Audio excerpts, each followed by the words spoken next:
प्रतिष्ठिता मनो मे वाचि प्रतिष्ठितम्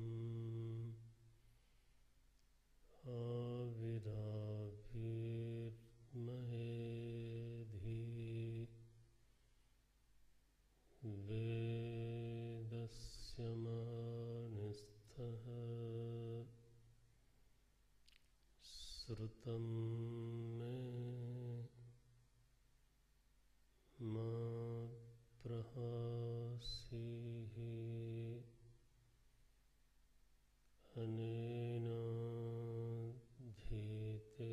अनेनाधीतेन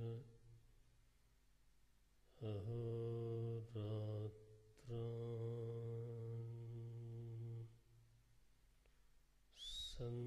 सन्दधामि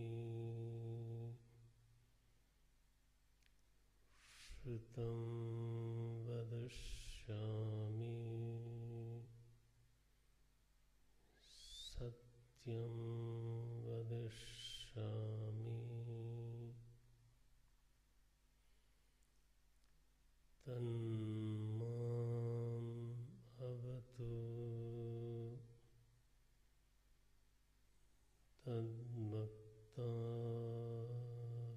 तद्भक्तारमवतु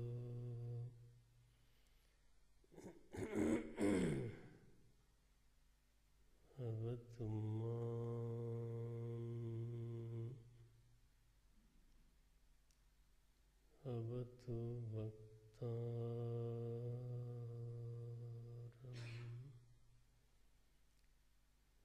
अवतु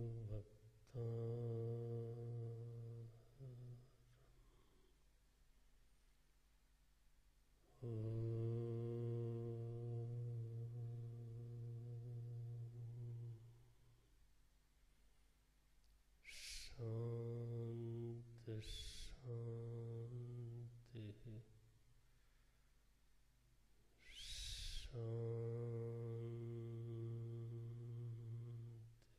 शांति।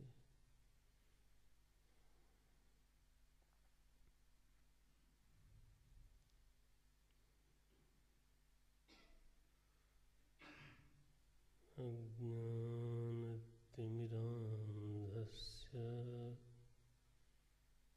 ज्ञानाञ्जनशलाकया चक्षुरुन्मीलितं येन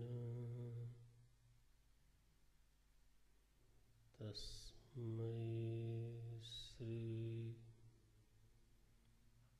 गुरवे नमः। तस्मै श्री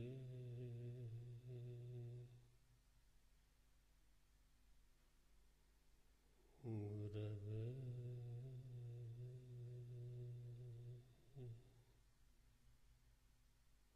नमः।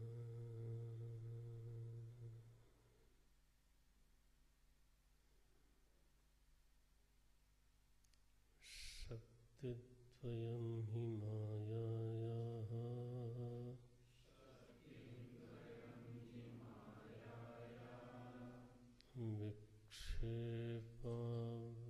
विक्षेपावृत्तिरूपकम्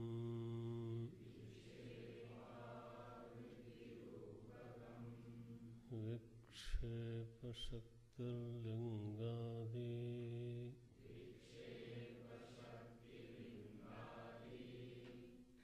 ब्रह्माण्डान्तं जगत्सृजेत्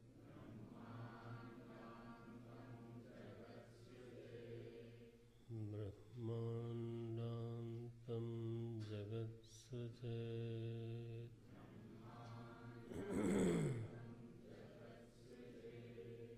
सृष्टिर्नाम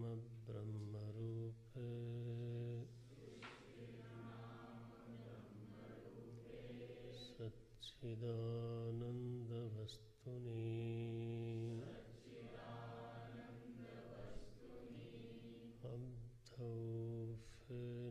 अब्धौफेनादिवत्सर्व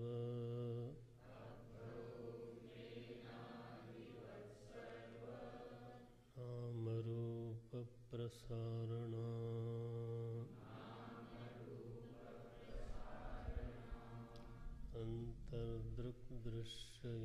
अन्तर्दृक्दृश्ययोर्भेदम्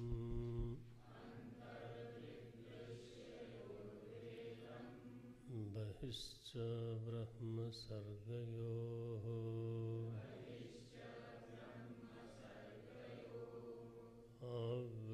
आवृणोत्यपरा शक्तिः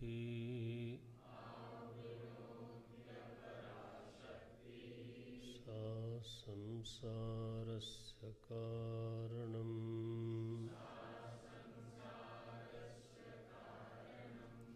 सा संसारस्य कारणम्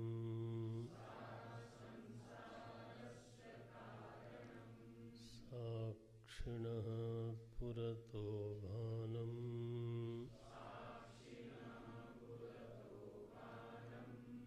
लिङ्गं देहेन संयुतम्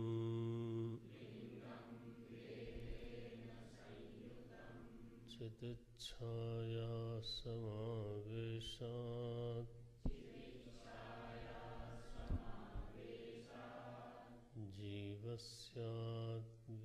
जीवस्याद्व्यावहारिकः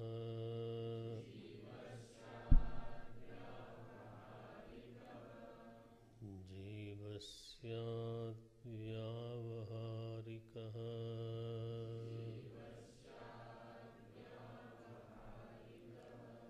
अस्य जीवत्वमारोपात्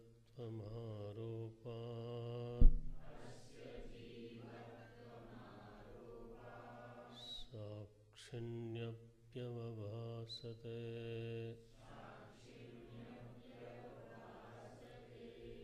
आवृतौ तु विनष्टायाम्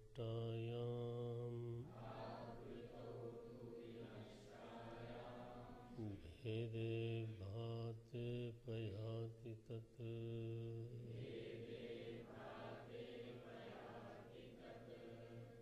भेदे भाते पयाति तत्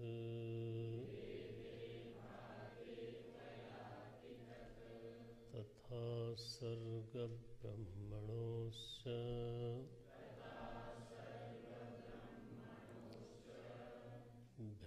भेदमावृत्य तिष्ठति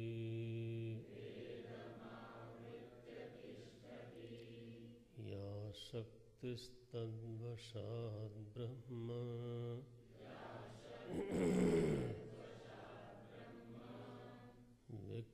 विकृतत्वेन भासते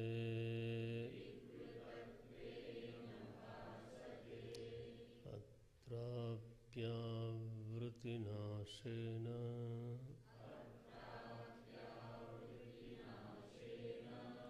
विभाति ब्रह्मसर्गयोः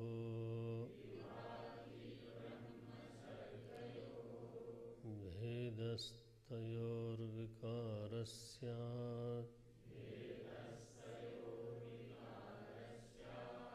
सर्गेण ब्रह्मणि क्वचित्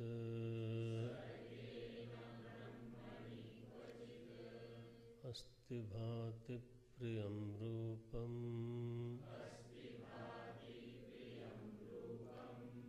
नाम चैत्यं सपञ्चकम्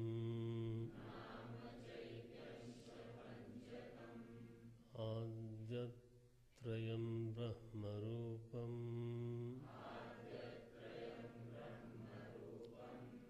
जगद्रूपं ततोऽद्वयम्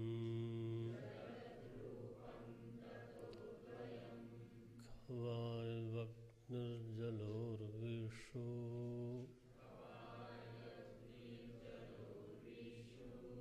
देवतिर्यं नरादिषु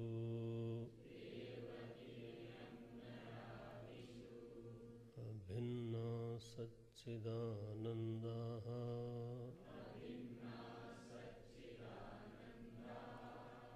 विद्यन्ते विद्येते रूपनामनि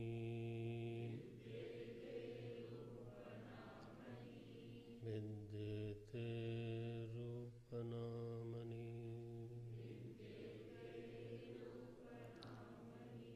शक्तिद्वयं हि मायायाः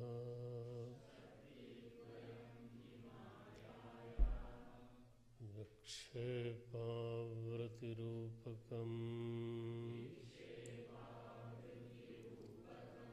विक्षेपशक्तिर्लिङ्गादि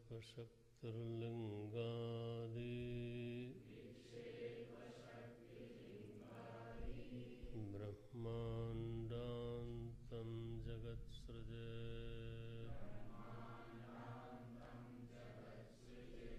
सृष्टिर्नाम ब्रह्मरूपे सच्चिदानन्दवस्तुनि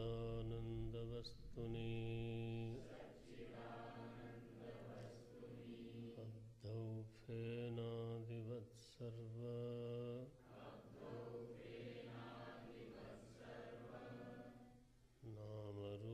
नामरूपप्रसारणा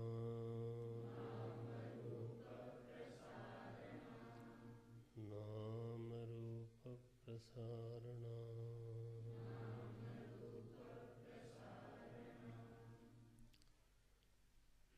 मायायाः शक्तिः शक्तिर्द्वयम् माया की दो शक्तियाँ बताई गई।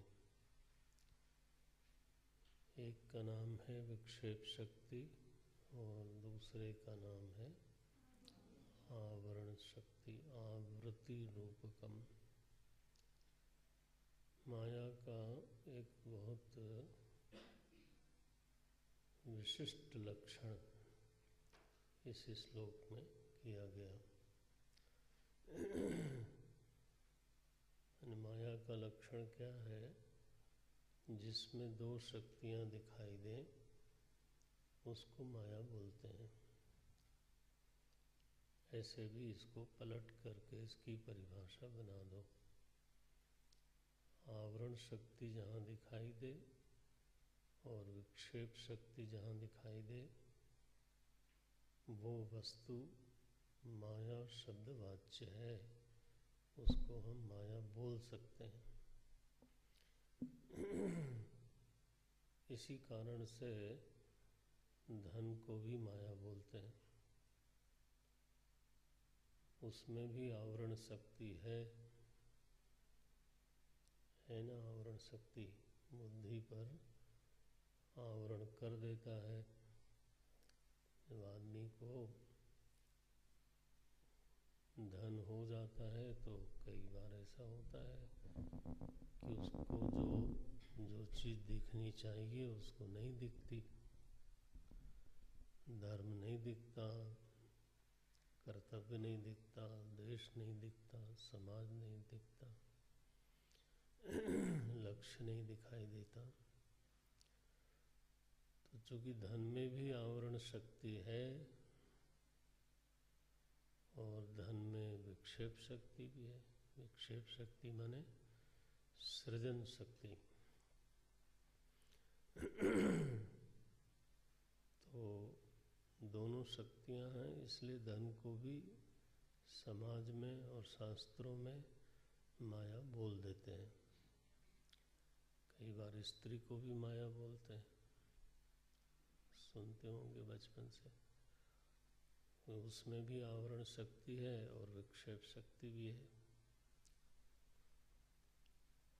पुरुष को भी माया कहा गया है, समाज में नहीं कहा गया, शास्त्र में कहा गया,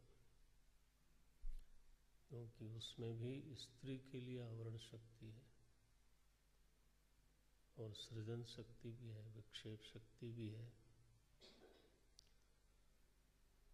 इसी तरह से सत्ता को भी माया कहा गया,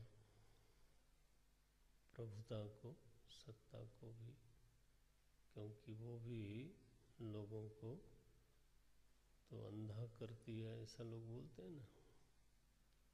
आवरण शक्ति हो गई, वहाँ भी आवरण शक्ति है, विक्षेप शक्ति भी है। तो जहाँ जहाँ आपको ये दो शक्तियाँ दिखाई दें, वो सारी वस्तुएं माया शब्द वाच्य हैं, माया शब्द से कही जा सकती हैं। इसलिए जब संतों ने कहा ये सब माया है, तो वो वाक्य गंभीर है, वो वाक्य तो उनका गुना हुआ है, मनन किया हुआ है, वो सही है।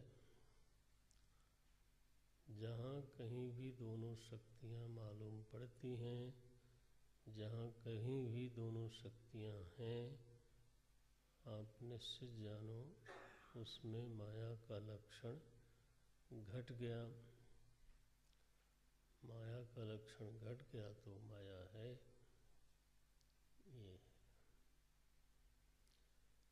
ये माया शब्द आपको बार बार पढ़ने को मिलेगा। पहले ही तत्वबोध से आप लोग पढ़ रहे हो। त्रिगुणात्मिका ब्रह्माश्रया माया अस्ति। तो माया को वैसे तो काफ़ी गंभीर विषय है, ये धीरे धीरे समझ में आता है, लेकिन थोड़ा तो समझ ही लेना चाहिए। तो उसमें दो लक्षण यहाँ बताए गए हैं। अध्ययन का एक तरीका ये है कि आप एक ऐसी फाइल बनाओ, एक ऐसी कोई कॉपी बनाओ जिसमें तो जैसे माया शब्द आया तो उसके जहाँ जहाँ लक्षण हैं उसको लिखते जाओ। तो कुल मिला करके फिर क्या स्वरूप बनता है ना। कहीं पर कोई लक्षण बताया जाता है, कहीं पर कोई लक्षण बताया जाता है, वो सब एक ही जगह तो होता नहीं। तो विद्यार्थी जो है, जो मननशील है, ब्रह्म शब्द के लक्षण कहाँ कहाँ कब कब कैसे कैसे दिए गए हैं, उनको नोट करते जाना चाहिए अलग कॉपी में। प्रकृति शब्द के लक्षण क्या हैं, जीव शब्द के लक्षण क्या हैं, तो वो एक तरह का अनुसंधान हो जाता है फिर, और उससे एक समग्र दृष्टि का विकास होता है, एक पूरा प्रारूप बनता है। आप लोगों ने तत्वबोध में पढ़ा त्रिगुणात्मिका माया अस्ति, तो यहाँ तो त्रिगुण का वर्णन नहीं आया ना। यहाँ तो आया आवरण शक्ति और विक्षेप शक्ति जिसमें है उसको माया कहते हैं। गीता जी में भी पढ़ेंगे आगे जाके, तो माया का लक्षण है त्रिगुणात्मिका। दैवी हेषा गुणमयी मम माया दुरत्यया। तो ये इतना ही चाहिए। तो अब माया जो है वो त्रिगुणात्मिका है, कहीं कहा गया वो शक्ति है, कहीं कहा गया वो बंधन है, फंसाने वाली है ना। तो क्या उसका स्वरूप क्या है, अलग अलग संदर्भों में उसके अलग अलग नाम होते हैं। जैसे क्रिया के संदर्भ में जब कोई क्रिया करनी होती है तो उसी माया को हम शक्ति रूपा कहते हैं, क्योंकि क्रिया जो है वो बिना शक्ति के नहीं होती। तो फिर शक्ति तीन तरह की है। एक है क्रिया शक्ति, एक है ज्ञान शक्ति, और एक है द्रव्य शक्ति। तो अब ये त्रिगुण का ही तीनों रूप हो गया। तमोगुण से द्रव्य शक्ति, रजोगुण से क्रिया शक्ति, और सत्वगुण से ज्ञान शक्ति हमारे व्यक्तित्व में तीनों शक्तियाँ हैं। यह शरीर द्रव्य रूप है, इसमें जो हलचल है, करने की सामर्थ्य है, वो क्रिया शक्ति है, और फिर ज्ञान शक्ति भी है। तो तीनों शक्तियाँ मिलकर के ही हम हैं। तो अब ये तीनों शक्तियों का स्रोत क्या है? बोले त्रिगुण। तो इस संदर्भ में जब शक्ति कहा जाता है तो क्रिया के संदर्भ में त्रिगुण को ही शक्ति कहा गया। गुणों की खान है, इसलिए उसको गुण कहते हैं। गुण अवगुण सभी की खान है वो। माने जितने भी गुण अवगुण हैं, या तो तमस से निकलते हैं, या तो रजस से निकलते हैं, और या तो सत्वगुण से निकलते हैं। आत्मा से तो कोई गुण निकलता नहीं, ब्रह्म से कोई गुण निकलता नहीं। तो चूंकि सारे गुणों की यही खान है, इसलिए इसको गुण कह देते हैं। ये गुण का एक लक्षण होता है कि वो स्वतंत्र नहीं होता। गुण जो है वो किसी का आश्रय लेकर के अपने को प्रकट करता है। जैसे नीलिमा है, तो वो फूल का आश्रय लेगा तब अपने को प्रकट करेगा। नीलिमा को ऐसे तो कोई देख नहीं सकता, वस्त्र का आश्रय लेकर के प्रकट करे, फूल का आश्रय लेकर के प्रकट करे। किसी न किसी का आश्रय लेकर के गुण अपने को प्रकट करता है।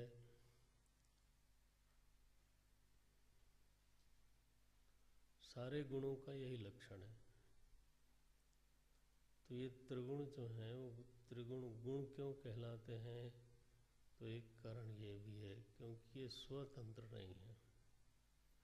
तो आप लोगों ने तत्वबोध में पढ़ा ब्रह्माश्रया, पढ़ा ना?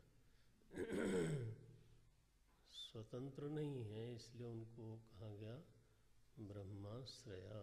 ब्रह्म का आश्रय लेकर के ही ये तीनों गुण अपने को प्रकट कर सकते हैं। इसको वेदांत में ऐसे भी बोलते हैं, ब्रह्म का आश्रय लेकर के ही ये तीनों गुणों को अस्तित्व लाभ होता है। ये भाषा है, सीख लो, ये ज़्यादा बढ़िया भाषा है। अस्तित्व लाभ होता है।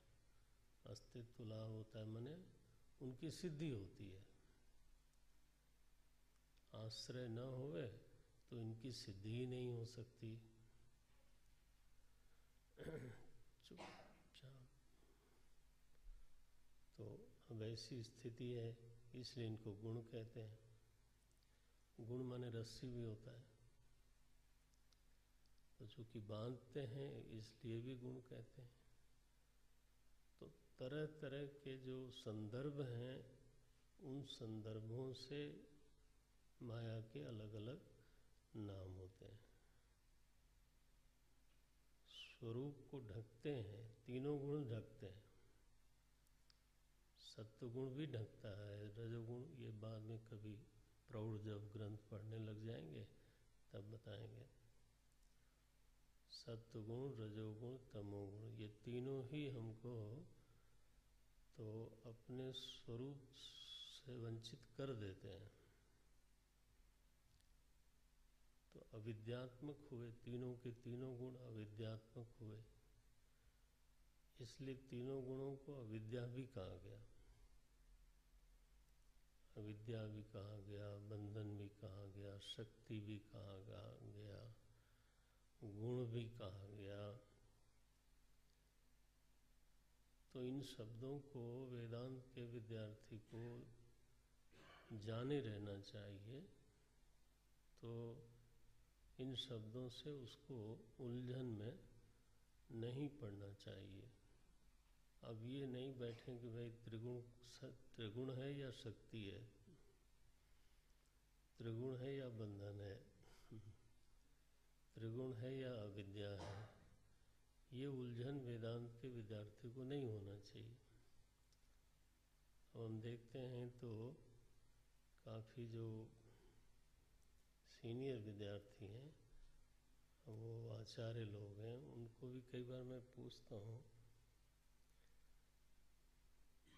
तो सर्वम चैतद विद्या त्रिगुणया लिखा है, तुम लोगों ने भी पढ़ा है। अविद्या त्रिगुणया लिखा है भाष्यकार भगवान ने। मैं पूछता हूँ इसका कैसे संबंध बनाओगे, बन नहीं पाता। सीनियर लोग भी नहीं बना पाते। तो आपको अभी से सीखना चाहिए कि ये शब्द अलग अलग संदर्भ में माया के लिए आते हैं। एक लक्षण आपने त्रिगुण पढ़ा है, पढ़ चुके है ना, और अब एक लक्षण ये पढ़ रहे हैं। ये लक्षण क्या है? शक्ति द्वयम ही माया याहा। तो स्त्री पुरुष को माया कहा जाए तो घबराना मत, न तो नाराज होना,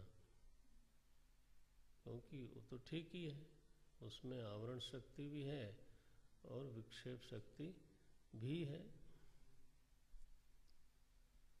कोई धन को माया कहे, बोले इनके पास माया बहुत है तो आप नाराज मत होना, वो सही बात है, क्योंकि वो तो आवरण भी करती है, विक्षेप भी करती है। बिना धन के सृष्टि भी नहीं होती, सृजन भी नहीं होता, ये गुरुकुल ही नहीं चल सकता। तो दोनों शक्तियां हैं। सत्ता को कोई माया कह दे, धन को कोई माया कह दे, तो इसमें कोई गलत नहीं है, वो सब सही है।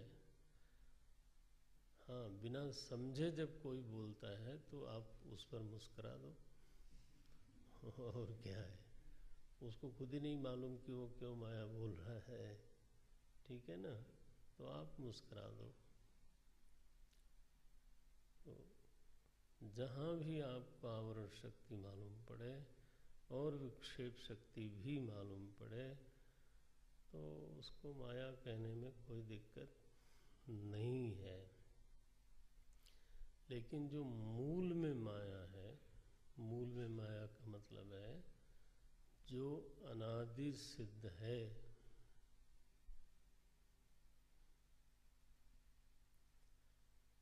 ये शब्द जोड़ना पड़ेगा। अनादि सिद्ध है, उसका आरंभ नहीं हुआ लेकिन वो है, ये एक शब्द हमेशा, इस पर अगर मंथन करो, प्रश्न आवे तो पूछ लेना। तो अविद्या को भी आप लोग अनादि सिद्ध कर चुके हो, माने पढ़ चुके हो। माया भी अनादि है। अविद्या अगर अनादि न हो तो अविद्या की अनुपस्थिति में क्या होगा?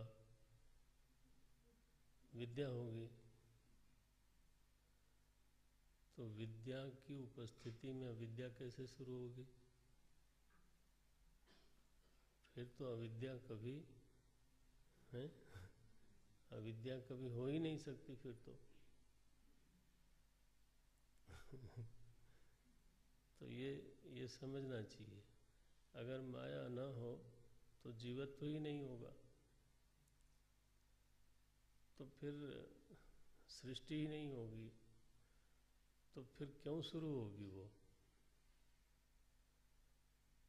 तो इसलिए कुछ चीज़ें जो हैं जो अनादि सिद्ध हैं, उनका आरंभ नहीं हुआ लेकिन वो हैं। अच्छा, जिसका आरंभ नहीं हुआ उसका अंत भी नहीं होता, कुछ लोग ऐसे भी बोलते हैं। तो अब ऐसे तर्क में तो फिर अविद्या भी अनादि है तो उसका अंत ही नहीं होगा है? और माया भी अनादि है तो उसका भी अंत नहीं होगा, तो फिर तो बंधन हमेशा ही बना रहेगा। फिर वेदांती क्यों पढ़ना? फिर चलते हैं।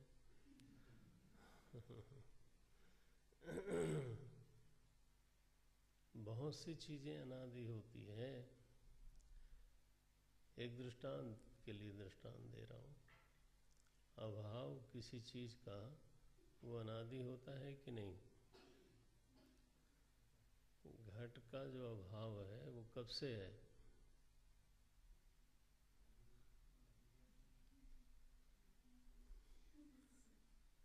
मान लो कोई घट अभी नहीं बना है, तो उस घट का अभाव कब से है?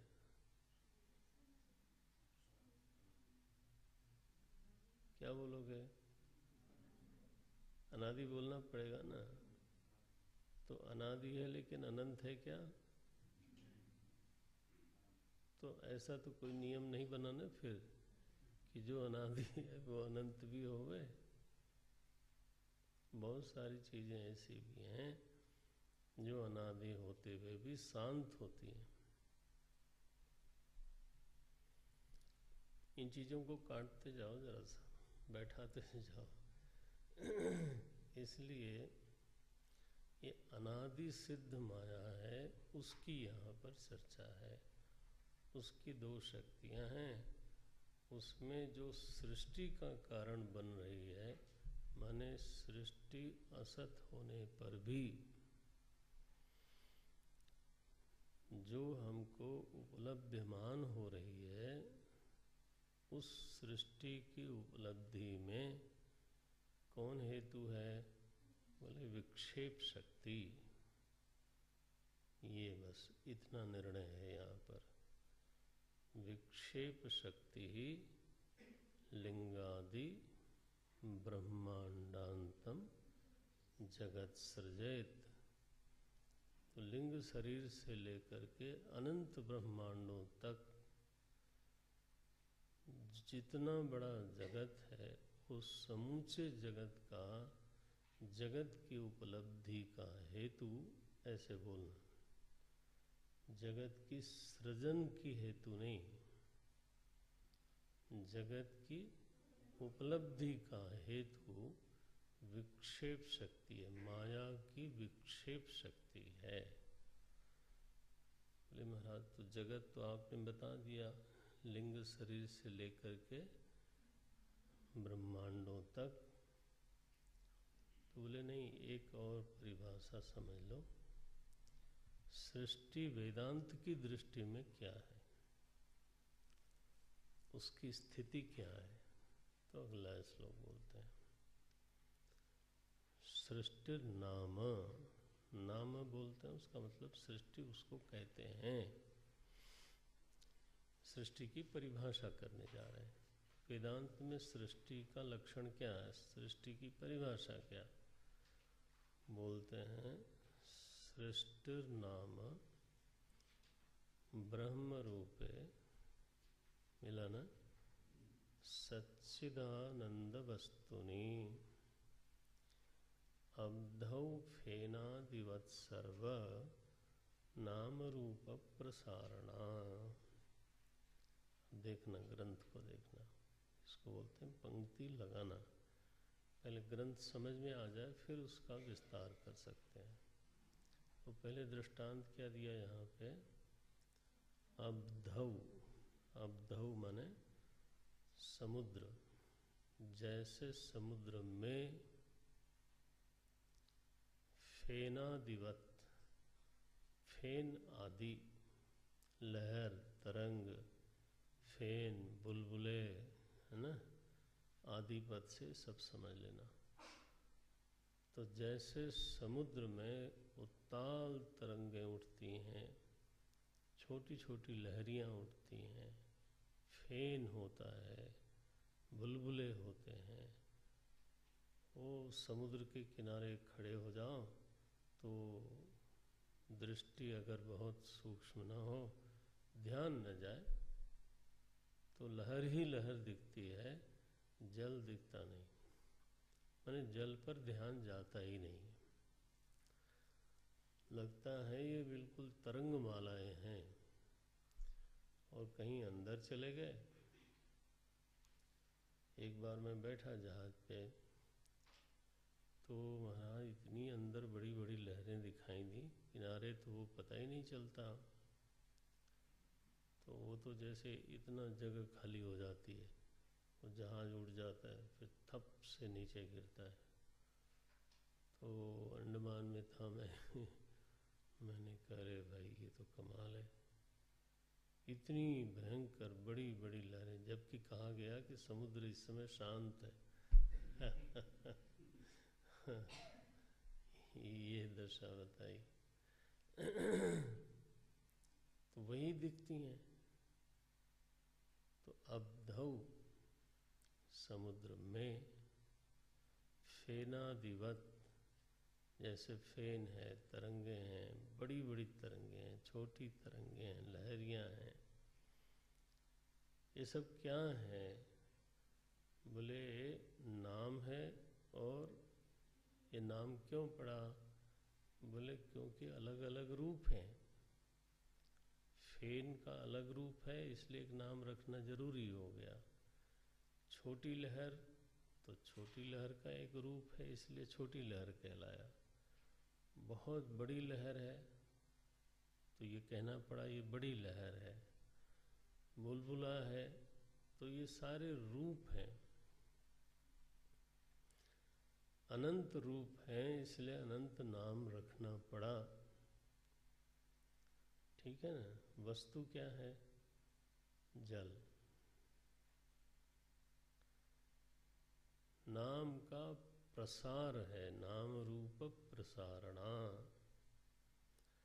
नाम का प्रसार है। कितने नाम रखेंगे? बोले असंख्य नाम रख लो। क्यों? क्योंकि रूप असंख्य हैं। तो नाम रूप प्रसारणा, नाम और रूप ये तो अलग अलग हैं, इनका व्यवहार भी अलग अलग है। बड़ी लहर का व्यवहार अलग है, छोटी लहर का व्यवहार अलग है, बुलबुलों का व्यवहार अलग है, फेन का व्यवहार है अलग है, बोलना है। तो इनका व्यवहार भी अलग है, रूप भी अलग है।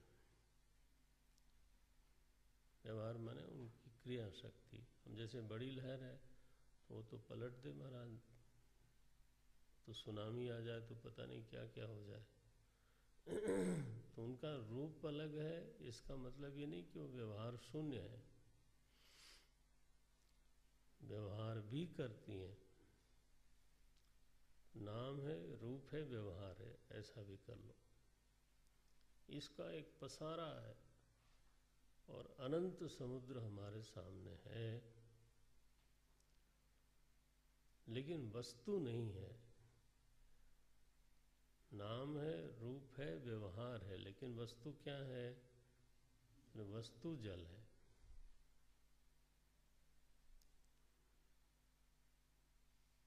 स्वयं सत्व शून्य है, स्वयं वस्तु शून्य है। जल के बिना उनका कोई अस्तित्व है नहीं। जल के बिना न रूप होगा, न उसका व्यवहार होगा, न उसका नाम रखा जाएगा। छुएंगे तो लहर नहीं मिलेगी, छुएंगे तो जल को ही छुएंगे, चखेंगे तो जल को ही चखेंगे, तौलेंगे तो जल को ही तौलेंगे। ये है, वस्तु जल ही है, लेकिन व्यवहार किससे हो रहा है? नाम रूप से। ये है। बोले ठीक इसी तरह से वेदांत में सृष्टि की स्थिति है। वस्तु क्या है यहाँ पर? बोले सच्चिदानंद वस्तुनि। उसी को एक संज्ञा दी, उसको नाम दे दिया। क्या नाम दिया? ब्रह्मा। सृष्टि नाम, उसके बाद वाला पद देखना। ब्रह्म रूपे ब्रह्म का रूप क्या है? बोले कोई रूप नहीं। मन में हम लोगों के रूप रूप शब्द का आग्रह हो गया है, इसलिए शब्द बना दिया गया। ब्रह्म रूप है। क्या रूप है उसका? बोले सत। क्या रूप है उसका? बोले चित। क्या रूप है उसका? बोले आनंद। सच्चिदानंद वस्तुनि, वो वस्तु है। हमने एक दिन कहा था पिछले सत्र में, वस्तु माने हाँ, जो होवे वसति इति वस्तु। जो होवे, जो वास्तव में जिसका अस्तित्व है, उसको बोलते हैं वस्तु। तो यहाँ भगवान ये विद्यारण्य स्वामी जी, अथवा आपको जैसा ठीक लगे, भगवान भाष्यकार लिखते हैं, सच्चिदानंद वस्तुनि, ऐसा एक विस्तृत अस्तित्व है। अस्तित्व कैसा है? जड़ है कि चिन्मय है? बोले चिन्मय अस्तित्व है।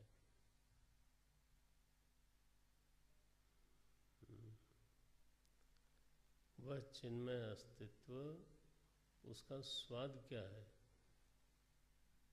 बेस्वाद है, या स्वाद में सुख है, या स्वाद में दुख है? सुख दुख का मतलब है प्रियता है अथवा अप्रियता है। ये विभाग करना पड़ेगा। कोई वस्तु है तो वो प्रश्न आना चाहिए, कोई भी वस्तु है तो वो जड़ है कि चेतन है, ये प्रश्न करना है। तो फिर उसकी परीक्षा करके तय करो कि वो चेतन है अथवा जड़ है। तो यहाँ क्या बोल रहे हैं? जो ब्रह्म वस्तु है वो सत है।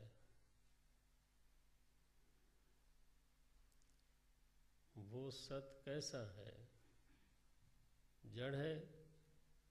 बोले नहीं, चित है। उसके आगे नाम लगाते हैं सत चित, माने एक चिन्मयी सत्ता है, एक चिन्मय अस्तित्व है। चेतन का लक्षण तो आपको याद है, स्वयं विभाति। तो एक चिन्मय अस्तित्व है, स्वतः सिद्ध अस्तित्व। अच्छा, वह जो चिन्मयता है वो प्रिय है कि अप्रिय है? तो बोले वो प्रिय है, प्यारी लगती है।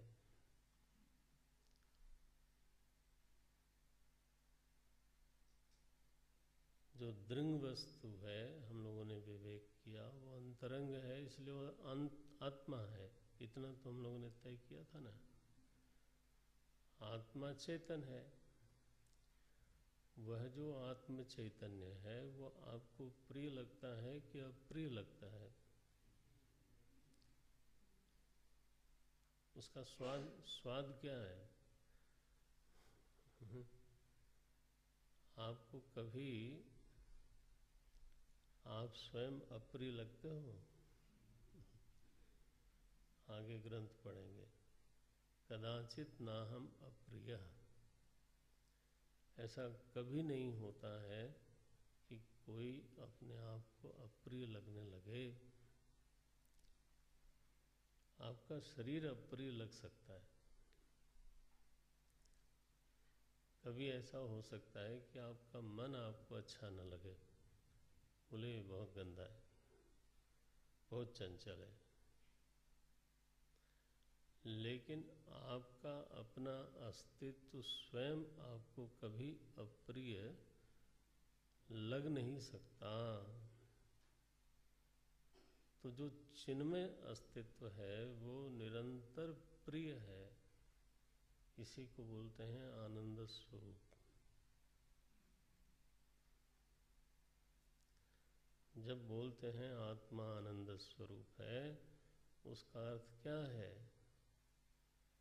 आत्मा नित्य प्रिय स्वरूप है।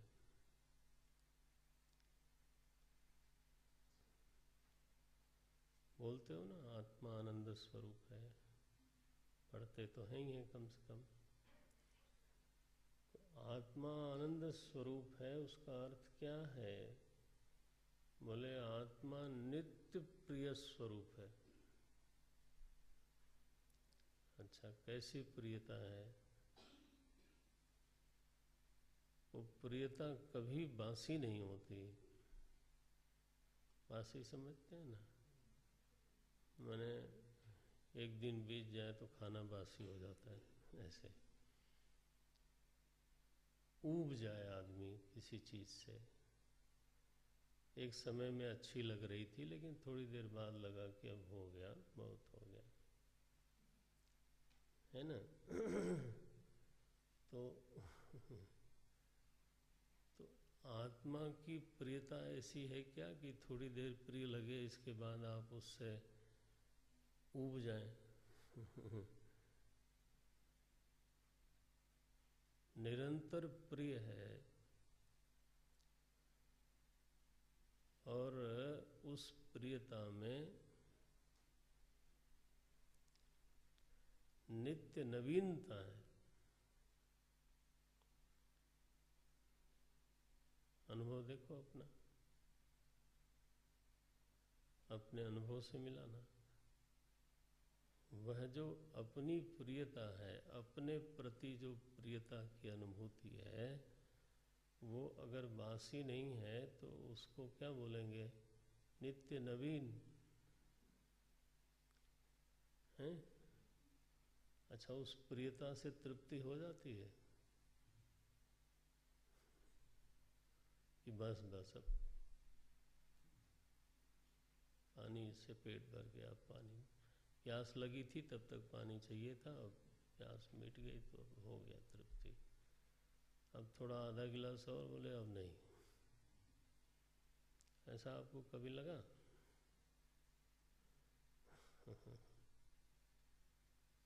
तो यह जो तृप्ति है, यह जो प्रियता है, अपनी प्रियता, उसी का विश्लेषण करना है। अपनी प्रियता आनंद, उसी को आनंद स्वरूप बोलते हैं। नित्य नवीन है, प्रतिक्षण वर्धमान है।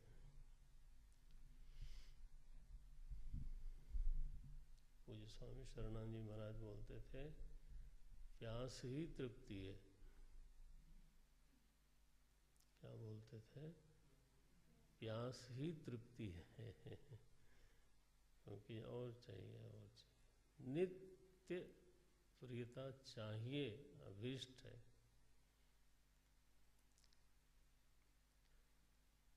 इसको बोलते हैं आनंद स्वरूप। तो चेतना जो है ना, वो प्रिय स्वरूप है, आनंद स्वरूप है।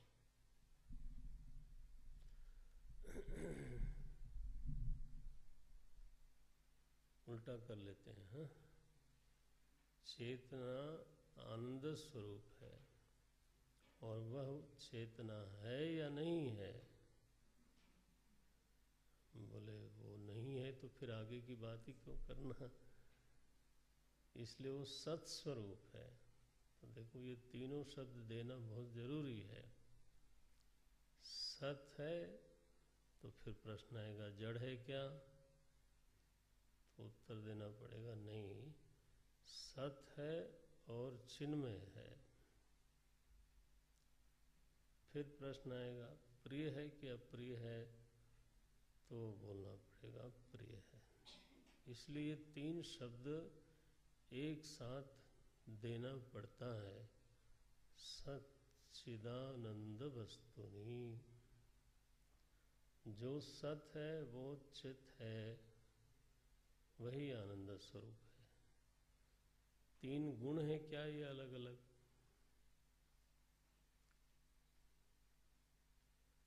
जैसे त्रिगुण पढ़ा आप लोगों ने अभी, सत्व रज तम, वैसे ही ब्रह्म में तीन गुण हैं, सत और चित और आनंद ऐसा है क्या? बोले ऐसा होगा तो कोई नहीं बचेगा। मान लो चित हो और सत ना हो, है तो चित रहा फिर? अगर सत शून्य हो गया, सत रहित हो गया तो चित भी खत्म हो गया। अगर सत है चित नहीं है तो सत को जानने वाला कौन होगा? कोई और होगा। तो जो होगा वो होगा। ये तो दृश्य हो गया, दृश्य होने से असत हो गया। पकड़ में आता है ना? इसलिए तीनों को जुदा नहीं कर सकते। ये तीनों तीन हैं नहीं, लेकिन वाणी की दुर्बलता है, वाणी की सीमा है कि हमें तीन शब्द एक साथ बोलने पड़ते हैं। उससे कई बार साधक को इस तरह की गलतफहमी हो सकती है कि शायद ये तीन अलग अलग गुण हैं। अच्छा, मैं केवल एक शब्द बोलूं, जैसे उपनिषद में भी कहा गया, आनंदम ब्रह्मेति व्यजानात्। बस एक शब्द कहा गया, आनंद।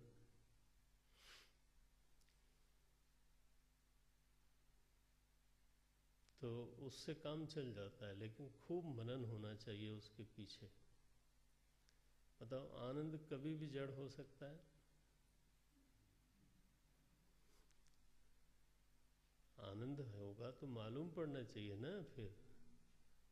तो आनंद जब भी होगा वो ज्ञान स्वरूप होगा। और केवल ज्ञान स्वरूप नहीं होगा, वो होगा तब मालूम पड़ेगा। होगा ही नहीं तो मालूम कैसे पड़ेगा? तो होगा माने सत, मालूम पड़ेगा माने चित। हाँ। तो एक शब्द से काम चलता है, लेकिन वो तब जब उसके पीछे अच्छा खासा मनन हुआ हो, उसको हम समझते हो। तो ऐसा कहने से कम ये भ्रम नहीं होता कि ब्रह्म में तीन गुण हैं।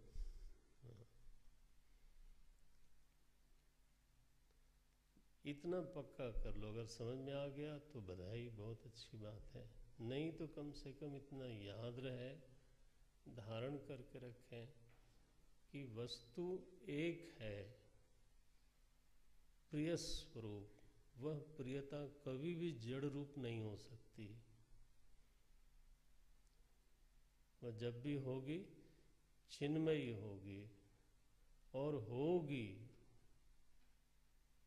असत नहीं हो सकती। तो उल्टा कर लें फिर, सत्ता चिन्मयी होगी और चिन्मयता प्रिय स्वरूपिणी होगी, आनंदमयी होगी। ये है। तो वस्तु क्या है वेदांत में? वस्तु किसको बोल रहे हैं? बोले वस्तु सत चित आनंद को बोलते हैं। इसका कुछ नाम है? बोले आपको आदत पड़ी है इसलिए बता रहा हूँ। इसका नाम है ब्रह्म।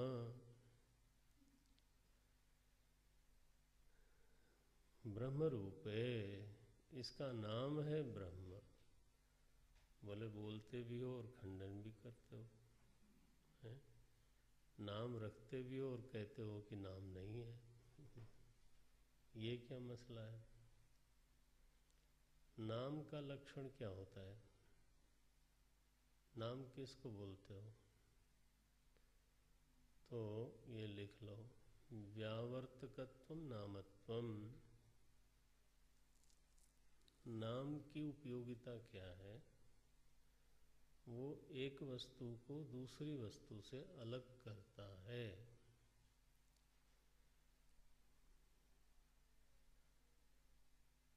जैसे यहाँ दो विद्यार्थी हैं, एक का नाम है दिनेश, एक का नाम है रमेश, मान लो। तो ये दो नामों की वजह से क्या हुआ, दोनों अलग अलग पहचाने गए। अब मान लो विद्यार्थियों में दो व्यक्तियों का एक ही नाम हो, दोनों का नाम हो दिनेश, तो मैं क्या करूँगा? अभी तो कंफ्यूजन हो जाएगा ना, कौन सा दिनेश। तो फिर मैं क्या करूँगा बताओ? हाँ तो फिर मैं उसमें कुछ न कुछ जोड़ूंगा, दिनेश सीनियर, हैं? दिनेश जूनियर, दिनेश ए, दिनेश बी। माने नाम तब सार्थक है जब वो एक दूसरे से अलग करके दिखाए। तो परिभाषा दी गई संस्कृत में, व्यावर्तकत्वम नामत्वम। जो व्यावर्तन करे उसको बोलते हैं नाम। नारायण। तो ब्रह्म एक नाम है, ठीक है ना? तो वो किससे व्यावर्तन करता है?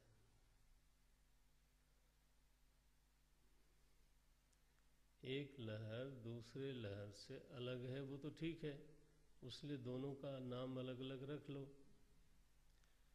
लेकिन जल तो किसी भी लहर से अलग है ही नहीं, तो उसका नाम क्या रखें फिर? नाम की सार्थकता तो तभी है जब वो व्यावर्तन करे।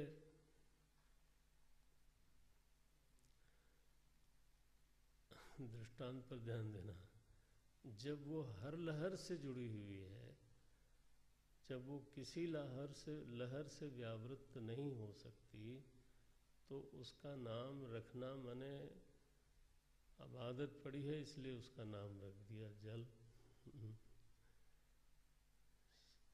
अन्यथा तो उसका नाम रखने की जरूरत नहीं है। तो वस्तु को पकड़ना चाहिए, सत चित आनंद, ये वस्तु है। अच्छा, अब हम सत्य की पहचान कैसे करते हैं? हम लोगों की बुद्धि में अभ्यास पड़ा है, सत्य की पहचान हम लोग कैसे करते हैं? बोले सत्य जब किसी का विशेषण बन जाए,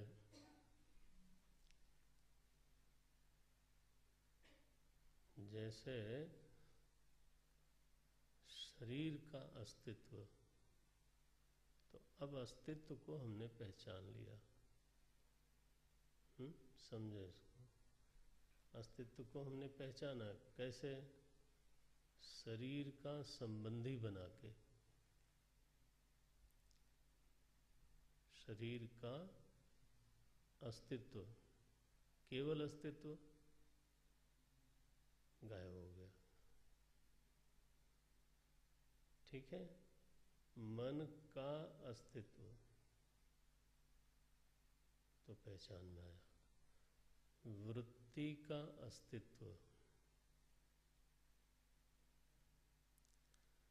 हमने अभी तक बुद्धि को ये अभ्यास करा नहीं पाया, हम लोग करा नहीं पाए कि अस्तित्व केवल हो सकता है बिना किसी का बने।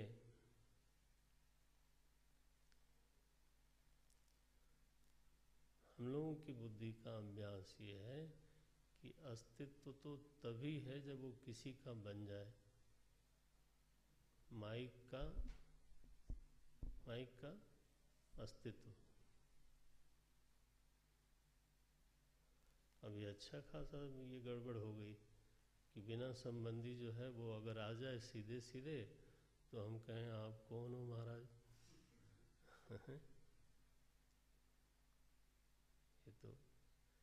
ये बुद्धि का अभ्यास पड़ा है। एग्जिस्टेंस ऑफ समथिंग,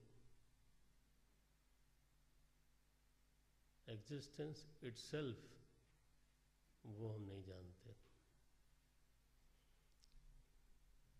वो हम नहीं जानते। हम जब तक उसमें ऑफ नहीं लगाएंगे तब तक नहीं जानते। एग्जिस्टेंस ऑफ, किसी का सगा बन करके आवे तब। वेदांत का विद्यार्थी जब ध्यान करता है, मनन करता है, तो इस सत्य को उसको पहचानना है कि अस्तित्व बिना किसी का बने स्वयं है। तो वेदांत में एक शब्द बोलते हैं सन्मात्र। सन्मात्र माने क्या? बिना किसी का बने अस्तित्व। ये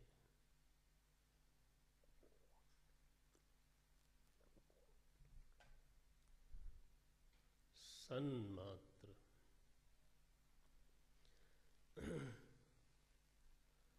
कम से कम बुद्धि इस तरह का कुछ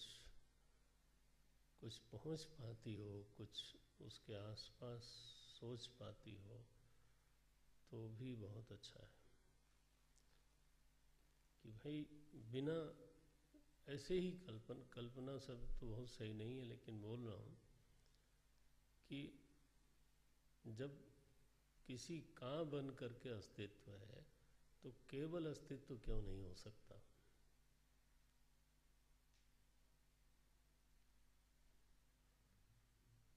अच्छा, ये तो खैर बड़े ग्रंथों की बात है, लेकिन कहना पड़ रहा है अब यहाँ पर। शरीर का अस्तित्व है या अस्तित्व का शरीर है?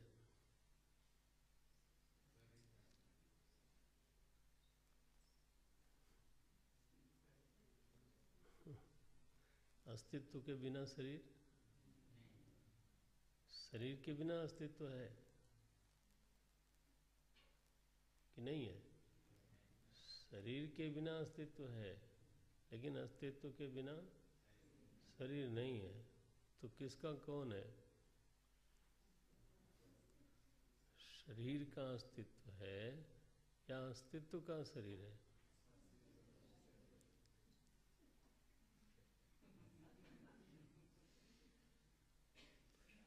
तो एक अस्तित्व है, अस्तित्व का महासागर है।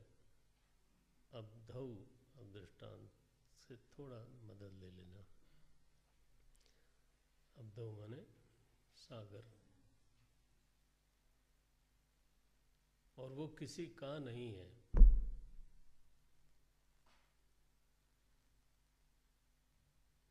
अस्तित्व मात्र है। अर्थात चेतना को हम लोग कैसे समझते हैं, वो भी बिना सगा बने समझ में नहीं आता। ज्ञान, पुस्तक का ज्ञान,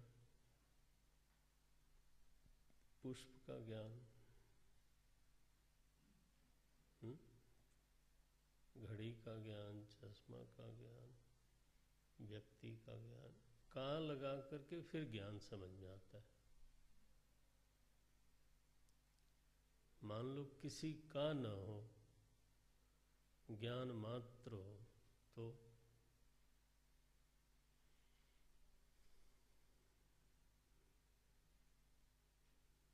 उसमें का न लगाना, फिर उसको बोलते हैं ज्ञान मात्र, चिन्ह मात्र। हाँ, तो चिन्मय अस्तित्व का महासागर हो। अगला कदम ये हुआ। पहला था अस्तित्व का महासागर, अनंत, आर पार कुछ दिखता नहीं। आप किनारे नहीं खड़े हो, बीच में खड़े हो। सागर के किनारे खड़े होने पर वो अनंत नहीं लगता, क्योंकि एक किनारे पर तो आप हो ही, सागर में कहीं बीच में आप हो नाव पर, फिर लगेगा सागर की इसका तो कोई और छोर ही नहीं है। दाएं देखो, बाएं देखो, आगे देखो, पीछे देखो, कहीं कोई किनारा नहीं दिखता है ना। ये कल्पना भी करते समय ध्यान रखना कि मैं कहाँ खड़ा हूँ। अगर आप किनारे हो तो अनंत नहीं लगेगा।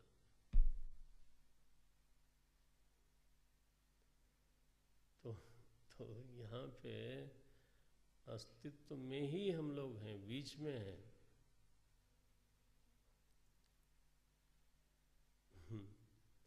महासागर हो और वो अस्तित्व कैसा हो, चिन्मय हो।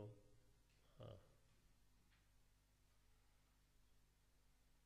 और वह चिन्मयता कैसी हो, प्रिय स्वरूप।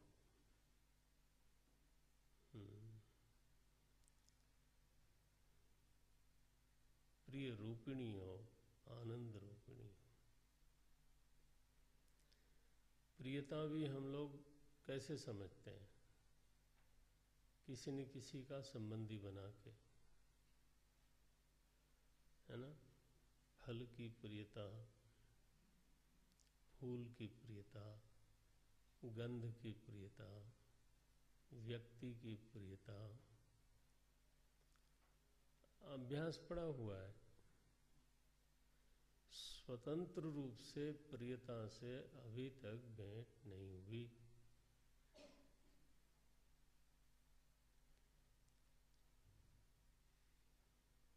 भेंट हुई है, लेकिन किसी न किसी के साथ जब वो आती है तब भेंट होती है।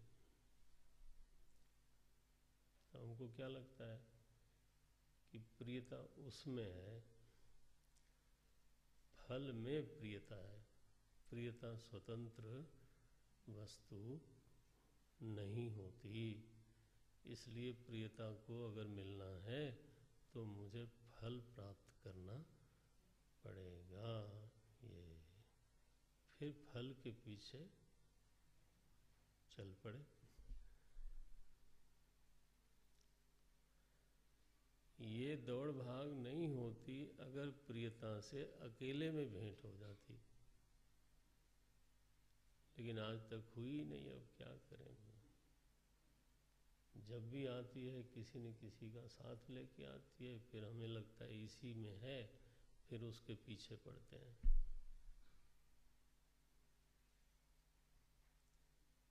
वेदांत जो बात कह रहा है वो ये कह रहा है कि भाई ये तो आपका जाना पहचाना है, इसमें मुझको क्या बताना है।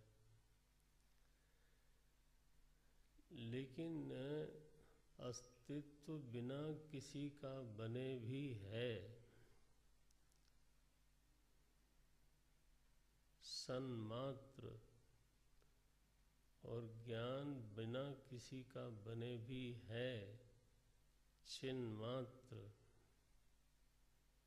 और प्रियता भी बिना किसी की बने है। उसको बोलते हैं आनंद मात्र। महाराज ऐसी कोई चीज ही नहीं हो सकती। तो ऐसी श्रद्धा कर लो कि ऐसी चीज है। भाई अनुभव में नहीं आता तो श्रद्धा कर लो। श्रद्धा तो होनी चाहिए ना। तो श्रद्धा भी नहीं करोगे तो कैसे काम चलेगा भाई, है? अनुभव में आ जाए तो लाओ मैं तुम्हारी पीठ ठोक देता हूँ, फिर क्या दिक्कत है।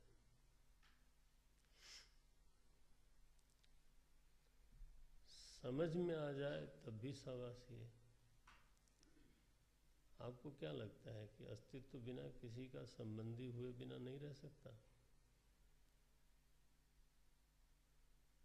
फिर वो अस्तित्व ही कैसा है जो रह ही नहीं सकता है? जो रह नहीं सकता वो अस्तित्व है? अरे जो रह सकता है वही तो अस्तित्व है। ये नारायण। सन मात्र, चिन्ह मात्र, आनंद मात्र एक वस्तु है। वस्तु शब्द लिख रहे हैं, वही है त्रिकाल अबाधित। उसका नाम बता दो। बोले यार नाम नहीं है, मैं बोल रहा हूँ। नहीं बता दो, कुछ तो पहचान बनी रहे। तो बोले ब्रह्म रूप है, उसका नाम रखा ब्रह्म रूप है। उस अस्तित्व, उस चेतना के महासागर में, उस आनंद के महासागर में जो लहरें उठती हैं, अथवा जो लहरों सी लहरें उठती हैं, उसको बोलते हैं सृष्टि। जैसे समुद्र में वस्तु वहाँ क्या है? जल है, अनंत जल है, उसको वस्तु बोलते हैं। उस अनंत जल में जो नाना तरह के रूप उपलब्ध होने लगते हैं, और उन रूपों के कारण नाना तरह के नाम होते हैं, और उन रूपों का नाना प्रकार का व्यवहार होता है। कोई लहर गले मिलती है, कोई लहर लड़ाई करती है, एक दूसरे को मिटा देती है? कोई लहर उदीयमान है, कोई लीयमान है, कोई वर्धमान है। झगड़ा भी होता है, मित्रता भी होती है लहरों में, शादी भी होते हैं, बच्चे भी होते हैं लहरों में। हाँ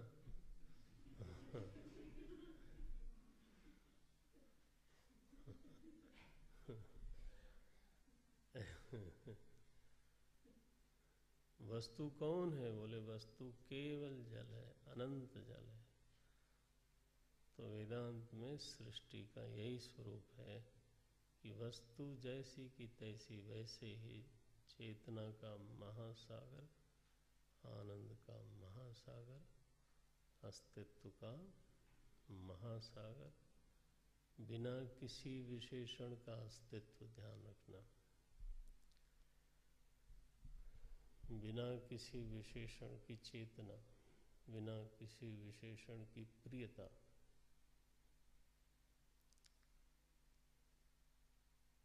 उसमें, उस सच्चिदानंद वस्तु में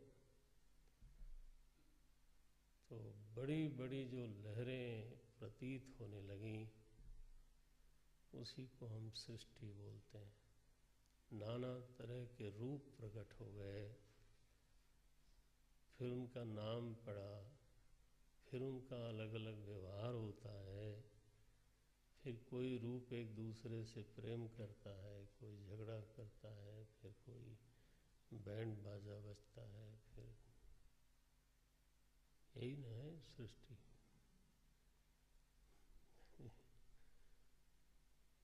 ये चलता है। पंचभूत की समझो बड़ी बड़ी 5 लहरें उठी, किसमें? अस्तित्व में। हमको पंचभूत दिखता है, ज्ञानी को अस्तित्व दिखता है।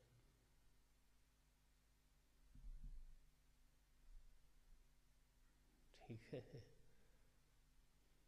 आखिर तो अस्तित्व ही पंचमहाभूत के रूप में प्रतीत हो रहा है।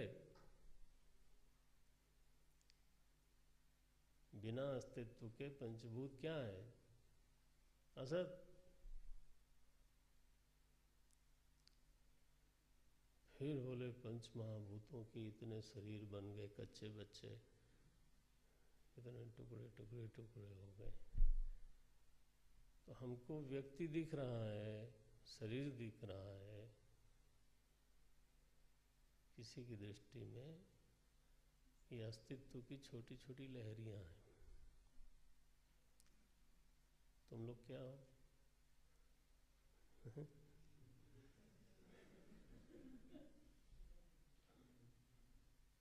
अस्तित्व की लहरें हैं, उसी को ज्ञानी बोलते हैं बेटा, उसी को ज्ञानी बोलते हैं। ब्रह्मैवाहमिदं जगच्च सकलं चिन्मात्र विस्तारितम्।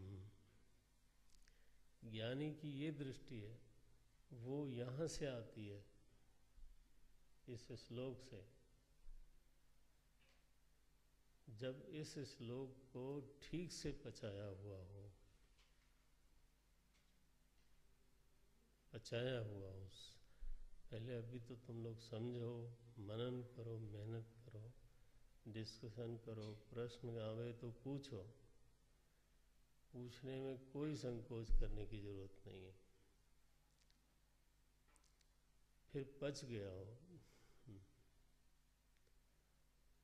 रूप को चीर देने की सामर्थ्य जिसके अंतःकरण में है, नाम रूप का भेदन करके जो अस्तित्व पर दृष्टि रख सकता है ना? आप समझते हैं ना? किसी को शरीर दिखता है, किसी को पंचभूत दिखता है, ठीक है, इतना तो कम से कम मानोगे ना कि सभी लोग पंचभूत हैं। बोले महाराज मुझे पंचभूत बोलते हो?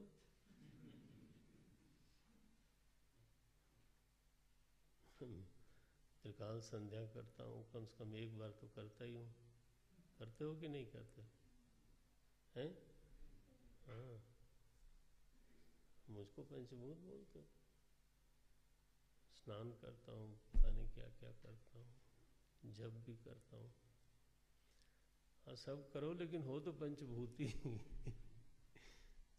नारायण, तो अगर पंचभूत हो तो फिर थोड़ा एक कदम और आगे बढ़ जाओ, 2-4 कदम आगे बढ़ जाओ, तो अस्तित्व ही इस रूप में प्रकट हो रहा है।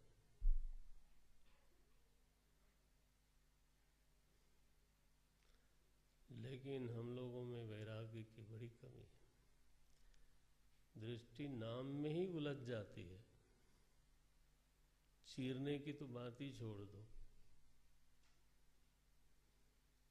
अच्छा, बड़ी मुश्किल से नाम के अंदर गई तो रूप तो काफी बड़ी चीज है, फिर तो रूप में पूरा उलझ गए,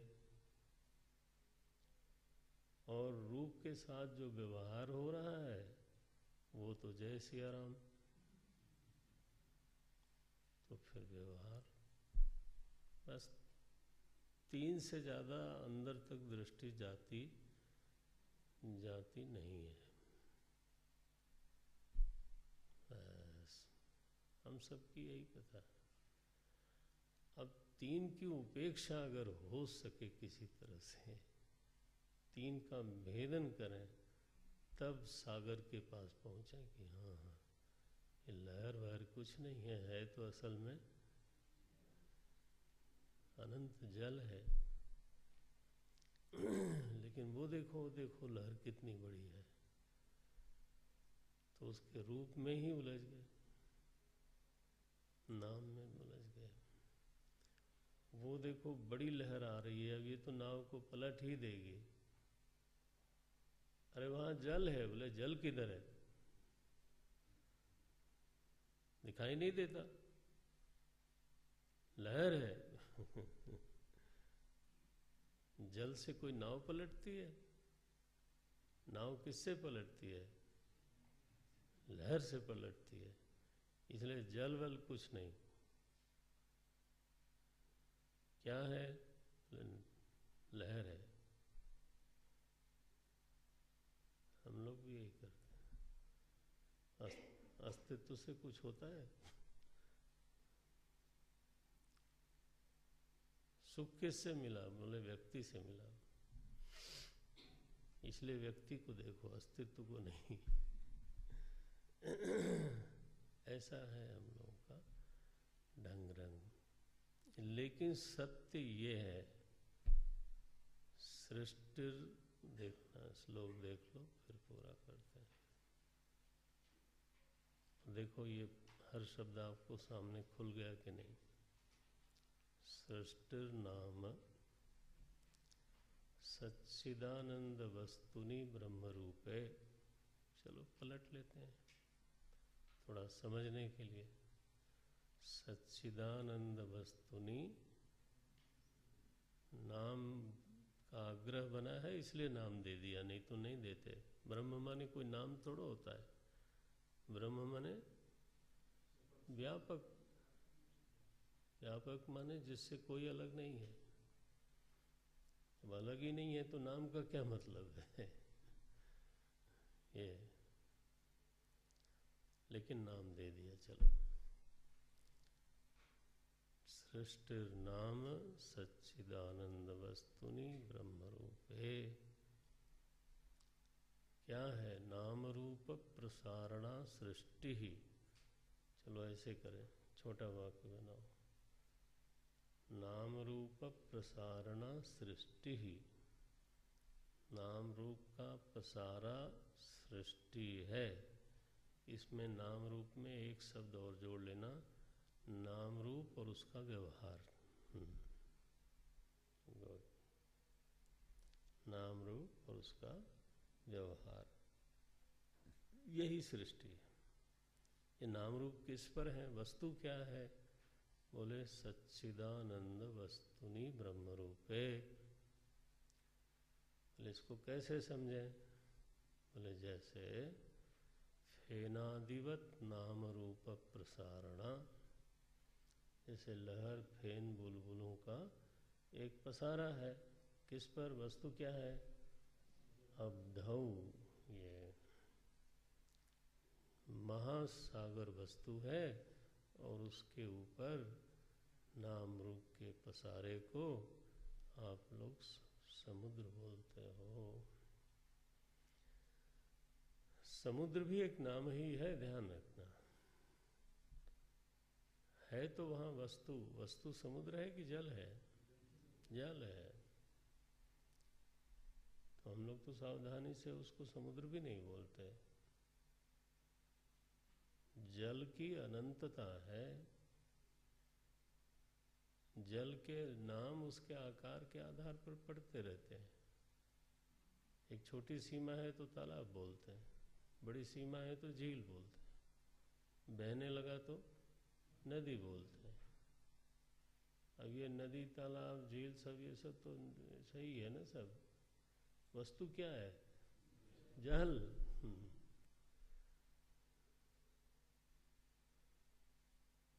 ये वेदांत का दिमाग बन जाना चाहिए धीरे धीरे।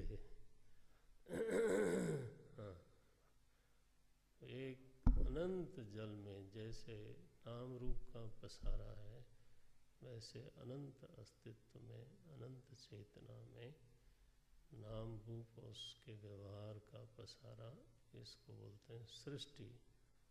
हमारी दृष्टि वहाँ तक नहीं जाती, हमारी दृष्टि उलझती है नाम में, रूप में, और फिर उसके आपस के व्यवहार।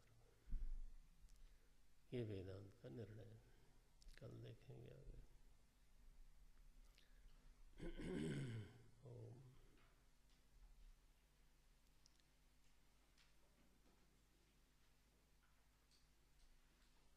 ओम पूर्णमदः पूर्णमिदं पूर्णात् पूर्णमुदच्यते पूर्णस्य पूर्णमादाय पूर्णमेवावशिष्यते। ओम शांति शांति शांति। हरि ओम श्री गुरुभ्यो नमः। हरि ओम।